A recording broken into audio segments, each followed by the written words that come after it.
Hello Chloé, comment vas-tu? Coucou Sam, ça va très bien et toi? Tu vas pouvoir parler de ton aventure, de l'après aussi koh, des répercussions, des réactions aussi de quelques aventuriers, de ce qui a pu être dit aussi par certains téléspectateurs sur les réseaux sociaux. Ne t'inquiète pas, on va parler de tout. Juste avant, parle-nous de toi. Qui tu es, qu'est-ce que tu fais, d'où tu viens, pourquoi, comment? Je m'appelle Chloé, j'ai 32 ans et je viens des Landes, dans un petit village. Et j'étais poissonnière comme je suis partie faire koh et maintenant je suis à la recherche d'un emploi. Ok, tu Voilà, cherches et dans je suis quoi? maman d'une petite fille de 8 ans. Oui, ça je sais, mais tu cherches dans quoi? Vas-y, c'est l'occasion, hein. Je cherche dans tout ce que je pourrais trouver. De toute façon, je suis pas fermée, je suis assez débrouillarde, donc oui, je m'adapte à tout. Tout ce que je peux trouver, je prendrai. Et ben voilà, annonce passée et tes réseaux sociaux seront Merci. communiqués en fin d'ITV, Chloé. Pourquoi t'as voulu participer à koh? Est-ce que c'était un rêve ou alors est-ce que c'était pour une toute autre raison? Koh j'y ai pensé longtemps. Et en fait, j'ai eu un souci de santé il y a 4 ans. Et depuis, je me suis dit, je remarche et pourquoi pas le faire maintenant, quoi, pour me prouver que je peux le faire et que c'était à ce moment-là qu'il fallait que je le fasse. T'as perdu l'usage de tes jambes, c'est ça, à 28 ans? Oui, j'ai eu une infection de la moelle épinière, une myélite. Et du coup, je me suis retrouvée en fauteuil roulant. Et donc, du coup, rééducation, kiné tous les jours. Et maintenant, je suis sur mes jambes, donc tout va bien. Tu ne pouvais plus bouger du nombril jusqu'au bas de tes jambes. Plus aucune sensation en fait, du nombril jusqu'au bout de mes orteils. On pouvait me pincer, on pouvait mes copines me pinçaient souvent pour voir si j'avais mal ou si non, ils chantaient plus en fait. Mais est-ce que tu sais pourquoi? Est-ce qu'on te disait combien de temps ça allait durer? Est-ce que t'espérais? Qu'est-ce que t'espérais? On espère tous que ça aille au plus vite, mais après j'avais pas de timing précis. Autant ça pouvait bien aller en 2 mois et demi comme moi, ou 6, 7 mois. Après ça dépend des personnes. Le lendemain en fait, ça m'a pris. J'étais fatiguée et après je commençais à être très très fatiguée. Et je pensais que c'était un problème de thyroïde au départ. Je suis allée voir mon médecin et en fait non, au bout d'une semaine, j'arrivais plus à me lever du canapé. Comment tu as appréhendé le retour à, entre guillemets, la vie normale? Je suis restée très forte, j'ai pas craqué une seule fois en fait. J'apprenais pas du tout, je savais très bien que si je me donnais la volonté pour le faire, j'allais réussir à le faire. Je le faisais pour ma fille en fait, en priorité. Je voulais remarcher pour faire la rentrée scolaire en septembre avec ma fille. Je te demande d'ouvrir tes oreilles, de m'écouter attentivement. T'es prête? Je fais que ça, Ok. Tu écoutes et je te laisse réagir juste après. D'accord? pas de problème. 3, 2. Tout ce qu'il me reste, c'est juste une photo de toi, juste une photo de toi, juste une photo de toi. Tout ce que tu me laisses, c'est juste une photo de toi. Tu vois, tu fais le playback, tu connais la chanson par cœur. Quel est ton lien avec Matt Pokora et en quoi, pardon, il t'a redonné le sourire? Parce que j'ai lu ça, je crois, quelque part, hein. Matt Pokora, je le suis depuis ses débuts en fait, depuis Popstar. Et c'est vrai que en étant malade et en étant à l'hôpital, j'ai beaucoup écouté ses albums. Robin des Bois, voilà, je suis vraiment, j'aime beaucoup. Je trouve que c'est quelqu'un de très humble et très terre à terre, même si je le connais pas personnellement. Mais oui, il inspire ça quoi. Il inspire la gentillesse. Donc c'est vraiment quelqu'un de bien. Parce que tu as dit, et ce sont des mots forts, qu'il avait été d'un grand secours pour toi. Mais pas je veux pas dire d'un grand secours, mais c'est vrai que voilà, me replonger quand j'avais des petits moments voilà, on a tous des moments où ça va pas, surtout dans une période comme ceci. Et c'est vrai que me replonger dans dans voilà, dans des chansons, dans des souvenirs, ça aide et ça motive. Et s'il t'écoute, qu'est-ce que tu aimerais lui dire? Que j'aimerais bien le rencontrer et pouvoir échanger quelques mots avec lui. Voilà, ça serait un honneur pour moi de le rencontrer. Eh ben écoute, on dit que rien n'est impossible dans la vie, donc ma foi, sait-on jamais. Allez, on passe à ton aventure dans koh, Chloé, c'est Pas de parti. problème. Alors, je vais te faire réagir à des tweets téléspectateurs quand tu as quitté l'aventure. Je sais que tu es une femme forte, attention, certains sont un petit peu virulents, d'accord? Y a pas de problème. Allez, premier tweet. Bon, Chloé, au revoir. À la révoyure. Bon voyage. Arrivederci. Sayonara. Adieu. Bon débarras. Bon vent. Que le diable t'emporte à 312 km. Ne reviens pas. Que je ne te revois plus. Hasta la vista. Tire-toi et taille-toi la route. Chloé, elle a cru que c'était le Club Med. Ou encore Chloé, elle mange en douce. Chloé, j'en suis sûr. Ou alors, dans une équipe normalement constituée, Chloé, elle aurait dégagé dès le premier ou deuxième conseil. Qu'est-ce que ça t'a fait, Chloé, de découvrir ces commentaires? Moi, j'ai la capacité à ce que ça me rentre par une oreille et que ça me ressorte automatiquement par l'autre, donc j'y prête pas attention. Ce qu'il faut savoir, c'est que ils peuvent pas montrer tout.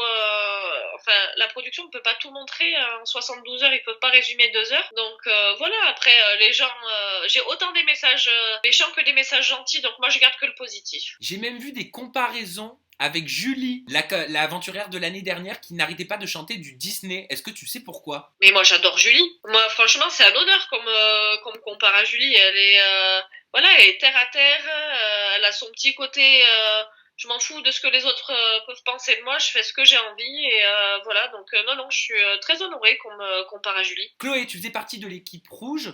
Pourquoi ta propre équipe disait que tu étais la plus faible physiquement? Parce que depuis le départ, moi, je disais que j'étais la plus faible physiquement. Quand je me suis retrouvée sur le bateau, que j'ai vu tous les sportifs qu'il y avait autour de moi, je me suis dit, mais dans quelle galère je me suis lancée et comment je vais m'en sortir. Mais après, voilà, je savais que j'avais le mental et que je pouvais aller assez loin. Oui, mais pourtant, tu as été quatrième à la première épreuve des poteaux. J'ai fini quatrième. J'étais surprise de moi-même. Je me suis dit qu'avec l'épreuve de la natation du matin, il fallait pas que je fasse une catastrophe l'après-midi aussi. Donc du coup, à première épreuve, je me suis donné à fond, je me suis concentrée et voilà, je pensais pas avoir autant d'équilibre que ça. Alors, j'aimerais savoir pourquoi Victor a dit ça. Il a dit dans les premiers jours d'aventure, Chloé était très faible avec un problème médical lié à ses lunettes de vue. Qu'est-ce qui t'est arrivé? Mais déjà, ça me touche que Victor il parle de moi parce qu'avec quelqu'un qui est autant imbu de sa personne que lui, je pense que qui parle de moi, ça me fait plaisir d'un côté. Ça prouve que il peut parler d'une autre personne que de lui, donc je lui en dis merci. Et oui, j'ai eu une migraine, comme voilà, j'avais pas mes lunettes de vue. Après, je les ai retrouvées, donc c'était cool. Mais t'avais perdu tes lunettes? J'ai l'impression que cette histoire de lunettes, il y a anguille sous roche. Honnêtement. Non, il y a pas anguille. Il y a pas anguille sous roche, il y a peut-être même baleine sous gravier, comme on dit chez moi. Non, mais après, non, non, mais mes lunettes, on me les a rendues au bout de 4-5 jours d'aventure, donc il y avait plus de problème. Mais oui, mais pourquoi t'avais pas tes lunettes les premiers jours? Mais parce que je savais plus où c'est que je les avais, où c'est que je les avais mises, on me les a retrouvées, donc du coup j'avais mes lunettes. Ok, bon. Toujours concernant Victor, dans une ITV, il a dit le vrai point qui a posé problème est son implication sur le camp. Hein. Elle ne m'aimera jamais, et moi non plus. Elle avait sa place jusqu'au premier conseil. Après, je pense qu'elle aurait dû être éliminée. Ça n'a pas été beaucoup montré, mais elle a passé les 6 jours allongés à faire des remarques désagréables sur ce que les autres faisaient. Je vais en revenir de ce que je disais juste avant. Voilà, il vit son aventure maintenant en procuration avec la mienne. Je veux dire, voilà, dans la vie, on n'aime pas tout le monde et Victor, c'est quelqu'un que je n'aime pas. Je n'ai pas rien fait de l'aventure. Je veux dire, je faisais les 2 premiers jours, j'ai été malade, donc le médecin m'avait demandé de rester le plus possible allongé. Et après, je me suis donnée à fond, comme tout le monde, quoi.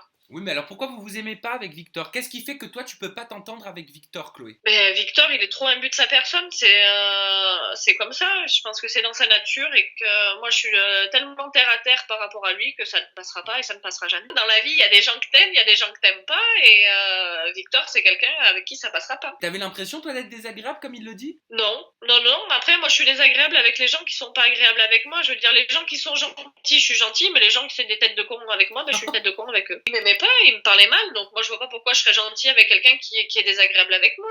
C'est tout. Donc en gros, si je suis bien, si je comprends bien, selon toi, il était désagréable avec toi. Donc comme il était désagréable avec toi, forcément tu ne l'aimais pas. Et comme tu ne l'aimais pas, tu étais désagréable avec lui. Tout à fait. T'as bien résumé. J'ai bien résumé. C'est le top. Ok, parlons d'Émilie alors dans ce cas. Dès le départ avec Émilie, ça passe pas non plus. Ça, ok, on l'a compris. Suite à un conseil, tu as pris sa place de chef d'équipe. Tu penses qu'elle l'a pris comment? Je pense pas qu'elle l'ait bien pris. Après, c'est les autres chefs qui ont décidé, donc elle avait pas son mot à dire. Mais à Émilie, on a réussi à discuter depuis et voilà, il y a de l'eau qui a coulé sous les ponts.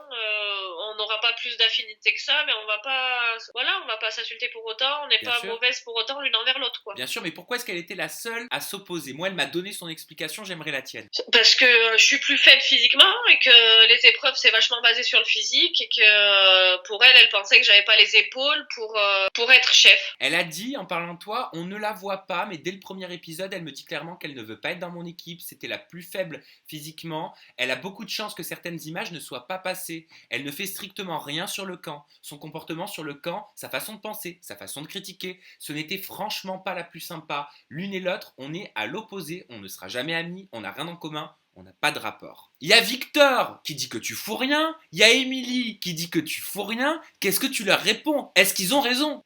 Mais non, après, il faudra voir avec les autres membres de l'équipe aussi. Il n'y a pas que l'équipe rouge ne se résume pas qu'à Victor et qu'à Émilie. Je veux dire, je portais peut-être pas 3 pierres, comme disait Maud, quand elle en portait 3, j'en portais peut-être qu'une, mais je veux dire, je ne faisais pas rien sur le camp. Et après, voilà, c'est les caractères est totalement opposés.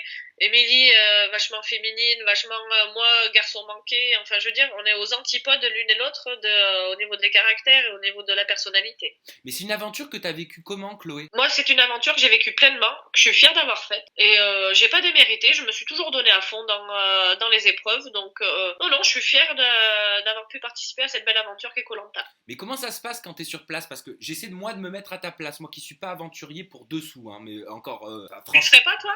Hein? Ah, moi je peux pas. Ben, déjà, je sauterai pas du bateau pour aller dans l'eau si j'ai pas pied. Alors, je pars déjà avec un sacré handicap, hein. Oui. Je me mets à ta place, je me dis, il y en a qui sont peut-être plus doués que d'autres, plus aventuriers que d'autres, et ils doivent peut-être avoir l'impression que certains font moins que d'autres, tu vois. Mais Oui. est-ce que c'est faire moins que d'autres ou est-ce que c'est parce que c'est difficile? Après, oui, c'est difficile.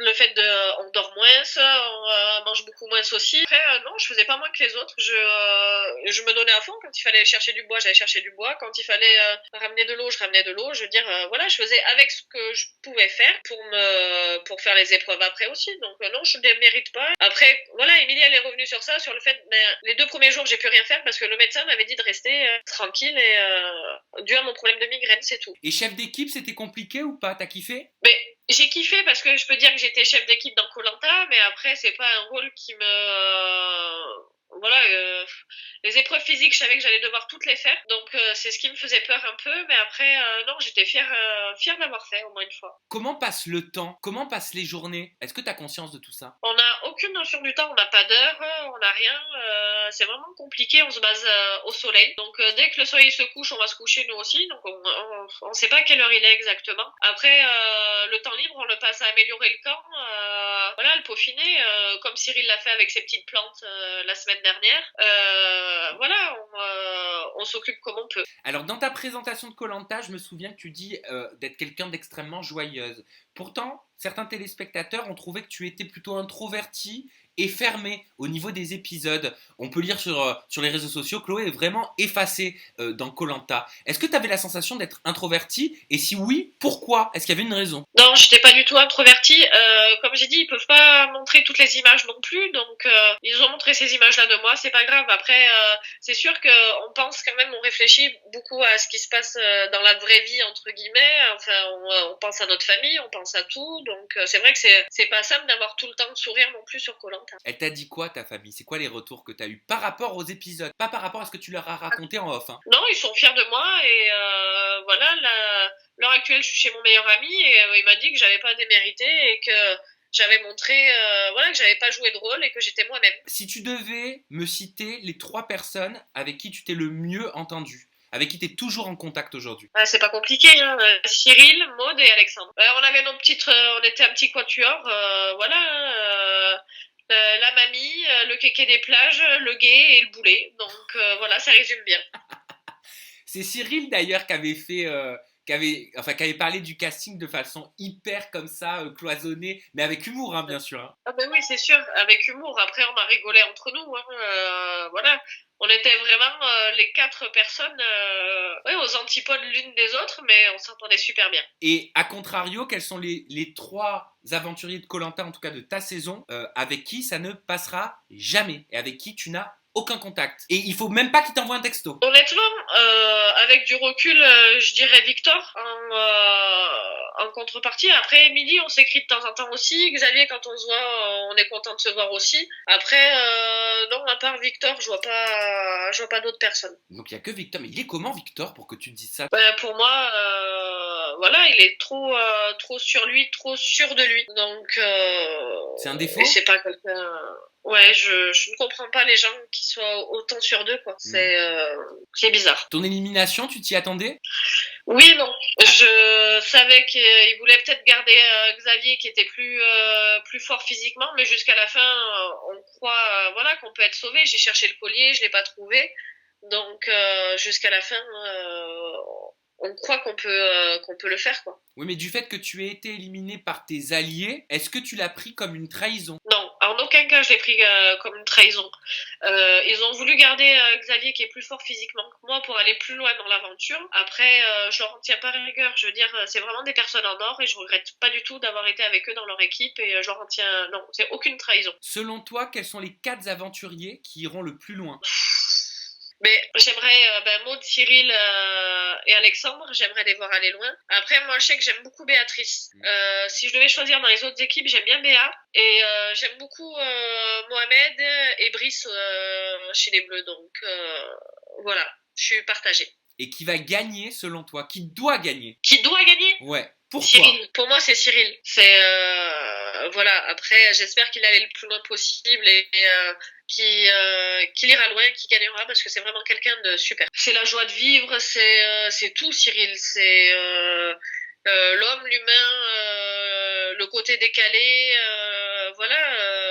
J'aime beaucoup. C'est tout. C'est mon coup de cœur de l'aventure, c'est Cyril. C'est devenu ton meilleur ami? Est-ce que ça t'a donné quand même envie de goûter à d'autres télé? Ou est-ce que tu préférerais participer à un All-Star de Koh-Lanta? Le All-Star me tente bien. Après, je suis fermée à rien. Je veux dire, je prendrai ce qui viendra. Si ça vient, ça vient. Si ça vient pas, ça vient pas. Je veux dire, je suis assez terre à terre et pourquoi pas. Ouais, mais tu sais que si tu vas ailleurs, après t'es blacklisté. Et c'est assumé, hein.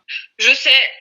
Je sais, mais après, c'est vrai que All-Star, oui, ça serait cool. Ouais, donc tu préfères le All-Star ou une autre télé? Le All-Star. Bon, ben au niveau de tes réseaux sociaux, ma petite Chloé, ton compte Instagram, c'est Chloé Koh-Lanta, et ton compte Facebook, c'est Chloé Koh-Lanta. Ça a le mérite d'être extrêmement simple. Le mot de la fin, je te le laisse. Tu dis ce que tu veux, c'est pour toi, c'est ton moment. Et merci de nous avoir suivis en 2.0 et digital en Websam. Mais je voulais juste simplement remercier tous ceux qui sont autour de moi et tous ceux qui me soutiennent. Donc, je vous fais des gros bisous et n'hésitez pas, si vous me voyez dans la rue, à venir me faire un petit coucou, ça fait toujours plaisir.